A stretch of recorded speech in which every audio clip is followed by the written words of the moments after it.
The Fox News studio went completely silent when Donald Trump Jr. called Ibrahim Traoré just another African beggar in military costume during the live primetime show.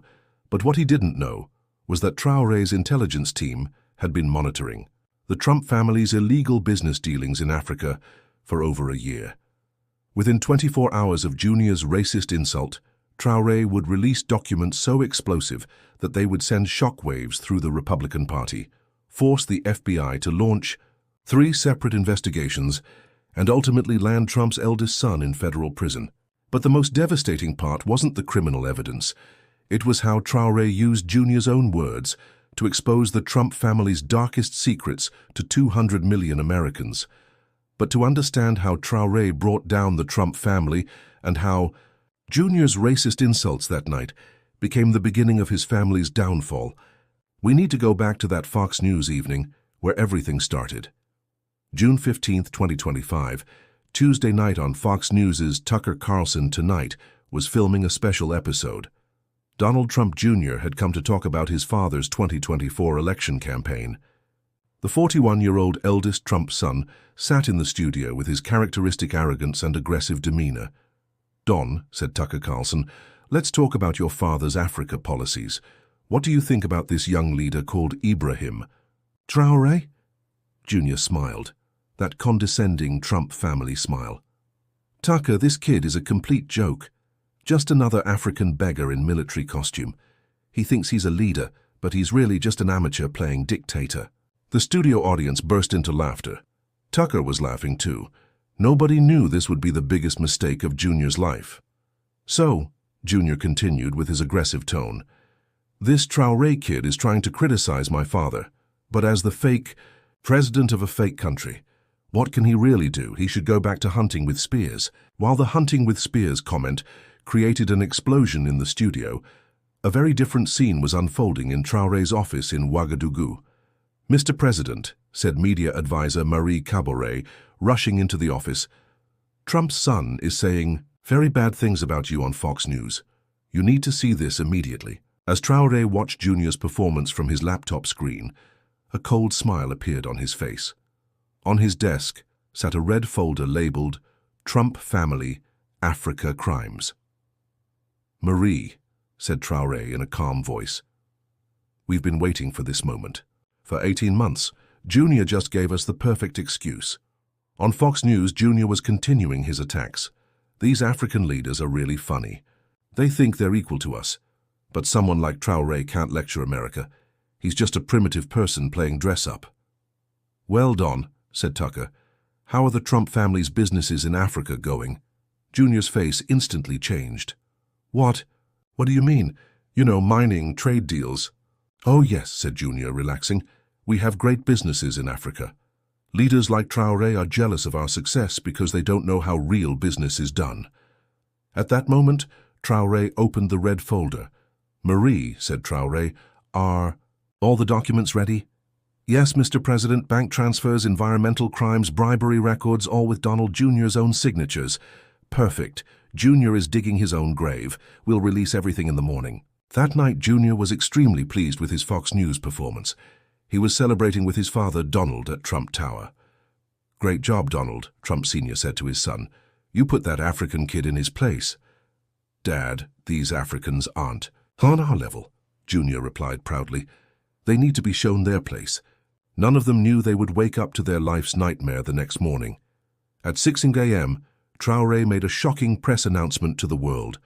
The Washington Post, New York Times, CNN, and BBC went live simultaneously. "Last night, Donald Trump Jr. humiliated me on live television," said Traoré from the presidential office. "This morning I'm revealing the real activities of him and his family in Africa."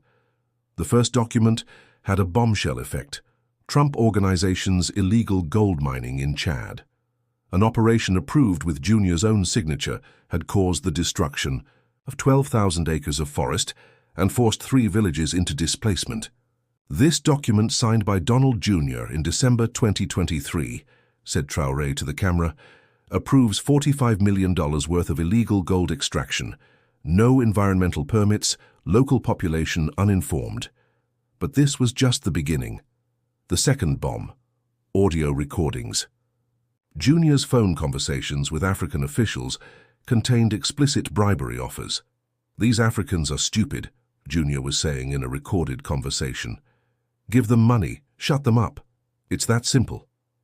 The third bomb, environmental massacre. Trump Operations Cobalt Mining in Congo had cut off 150,000 people's access to clean water. The fourth bomb, money laundering. Bank records showing Junior laundering resources extracted from Africa through the Cayman Islands. The fifth bomb, the most devastating. Junior's 2024 recolonization of Africa plan. Detailed documents revealed the Trump family's long-term strategy to control Africa's resources. Panic began in Washington. FBI Director Christopher Wray held an emergency press conference. "If the evidence presented by the president of Burkina Faso is verified, we will launch a federal criminal investigation." Both parties in Congress were shocked. "If these documents are real," said Democratic Senator Chuck Schumer, "the Trump family has committed international crimes." Republican Senator Mitt Romney was harsher. "As a party, we cannot stand with criminals. Investigation must begin immediately." At Pikes Trump Tower, there was complete panic. "Where did these documents come from?" Donald Trump was shouting. "How did this African kid get our secret documents?" Junior was in a state of shock. "Dad, these documents are real. But how did he find them?" "Because, you idiot son," said Trump angrily. "You humiliated him on television last night and he took revenge." That afternoon, Traoré dropped the second bomb. He responded to Junior's insults live on air. "Donald Jr. called me an African beggar in military costume last night.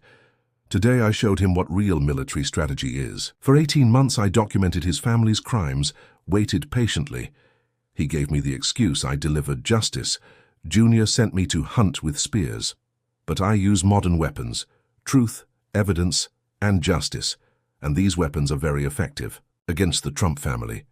The American public's reaction was instantaneous. Junior exposed and Jewish Trump family crimes trended worldwide. "Junior made a racist attack and buried himself," wrote one Twitter user.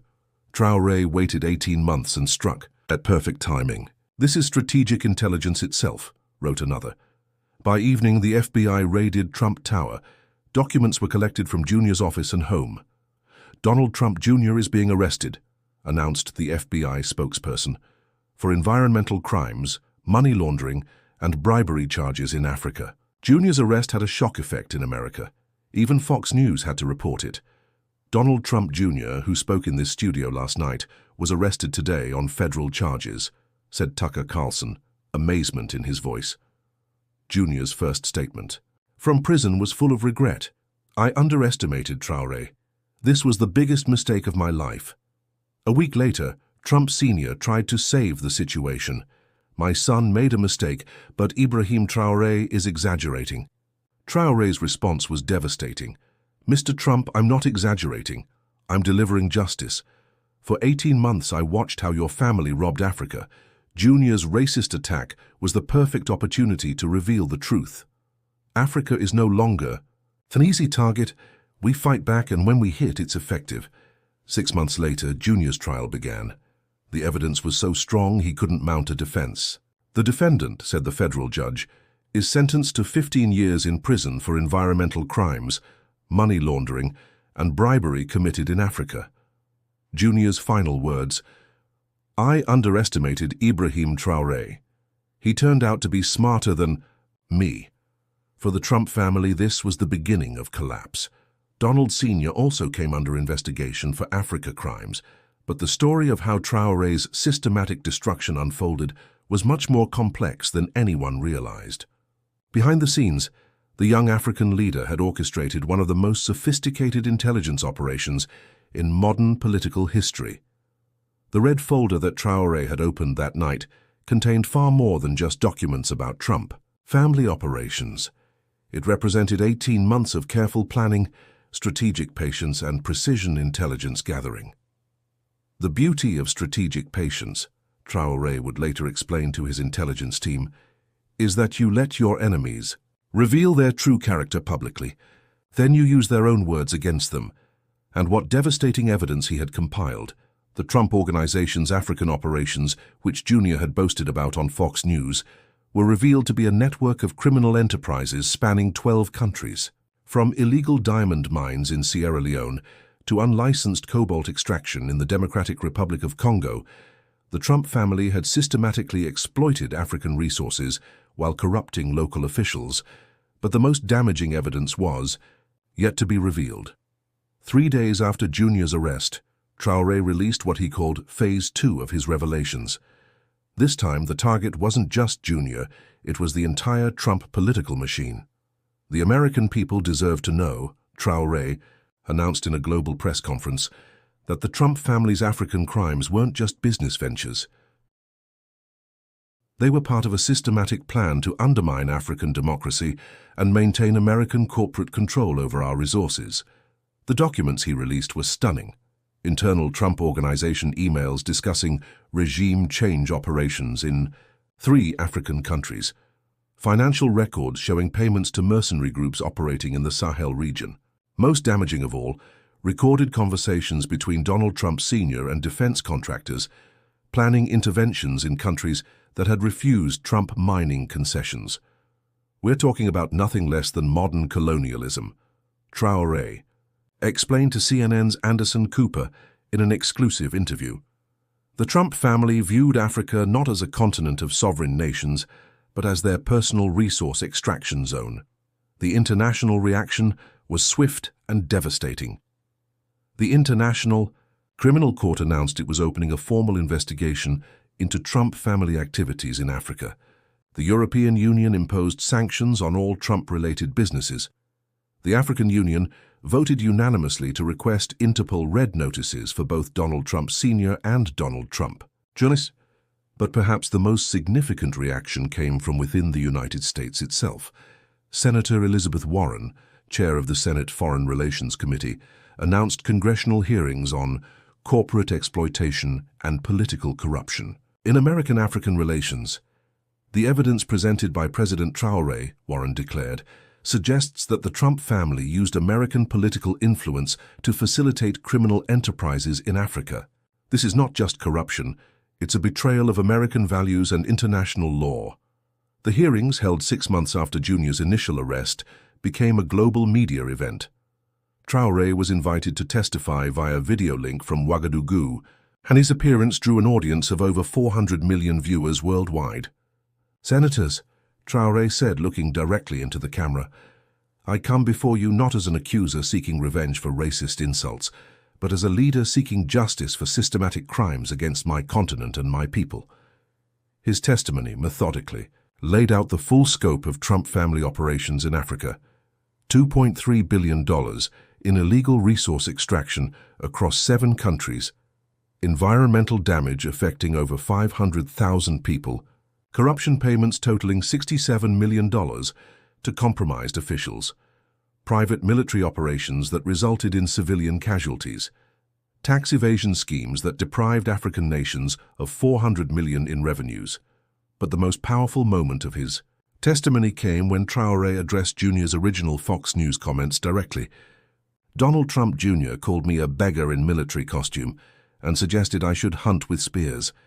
But while he was making jokes about primitive weapons, his family was using the most primitive form of exploitation, stealing resources from poor countries to enrich themselves." The congressional testimony had immediate political consequences. Republican senators, faced with overwhelming evidence of criminal wrongdoing, began distancing themselves from the Trump family. Even traditionally loyal Trump allies couldn't defend the documented evidence of environmental destruction and human rights violations. Senator Marco Rubio, who had previously supported Trump, issued a statement that sent shockwaves through the Republican Party. No political loyalty can excuse crimes against humanity. The evidence presented by President Traoré demands accountability. The legal consequences were equally severe. Within a month of the congressional hearings, federal prosecutors had expanded their investigation to include RICO charges against the Trump Organization. The FBI raided properties in 6 states, seizing documents, computers, and financial records related to African operations. Donald Trump Sr., facing the possibility of his own arrest, attempted to deflect blame onto his son. In a desperate truth, social post he wrote, "Don Jr. made bad decisions in Africa without my knowledge. Fake President Traoré is using my son's mistakes to attack me." Traoré's response was swift and merciless. He released audio recordings of phone conversations between father and son, clearly showing that Donald Sr. had not only approved the African operations, but had personally directed many of them. "Mr. Trump," Traoré said in a statement, "your own voice contradicts your claims. These recordings prove you were the architect of your family's African crimes. Junior was just following your orders." The final phase of Traoré's campaign came exactly 1 year after Junior's original Fox News appearance. On June 15, 2026, Traoré announced the establishment of the African Justice Foundation, funded entirely by assets seized from Trump family operations. 1 year ago, Traoré said at the foundation's launch ceremony, "Donald Trump Jr. mocked me as a primitive leader who should hunt with spears. Today, I want to show him what we've hunted: justice, accountability, and the end of his family's criminal empire." The foundation's mission was to assist African countries in recovering resources stolen by foreign corporations and to provide legal support for environmental restoration projects. Its first major initiative was a $500 million program to restore the environmental damage caused by Trump family operations across the continent. But for Ibrahim Traoré, the victory was about more than just bringing down a criminal family. It was about establishing a new paradigm for how Africa would defend itself against exploitation.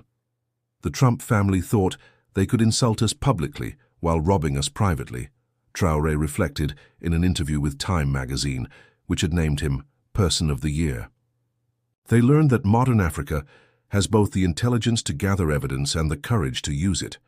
The transformation was remarkable. What had begun as a racist insult on a late-night television show had evolved into the most comprehensive anti-corruption campaign in African history. The Trump family's downfall had inspired other African leaders to investigate and expose foreign exploitation in their own countries. Mali announced the seizure of assets belonging to 3 French mining companies found to be operating illegally. Nigeria launched investigations into Shell's environmental practices. Ghana began auditing decades of gold extraction agreements with Western corporations. The Traoré effect, as international observers called it, had fundamentally changed the relationship between Africa and foreign investors. No longer could corporations assume that African leaders would quietly accept exploitative arrangements. Donald Trump Jr., serving his sentence in federal prison, was granted one interview on the first anniversary of his arrest. His words would become a cautionary tale about the dangers of racism and arrogance. "I thought I was insulting some random African leader that nobody cared about. I didn't realize I was challenging someone who had been gathering evidence against my family for 18 months. Ibrahim Traoré isn't just smart. He's patient, strategic, and absolutely relentless." He paused before adding, "I called him primitive, but he used the most advanced intelligence operation I've ever seen to destroy us. The primitive one was me. I was too arrogant to see what was coming." Donald Trump Sr. was ultimately indicted on 247 federal charges and extradited to the International Criminal Court in The Hague. At age 78, he became the first former American president to face trial for crimes against humanity. But perhaps the most fitting end to the story came from Junior's own mouth.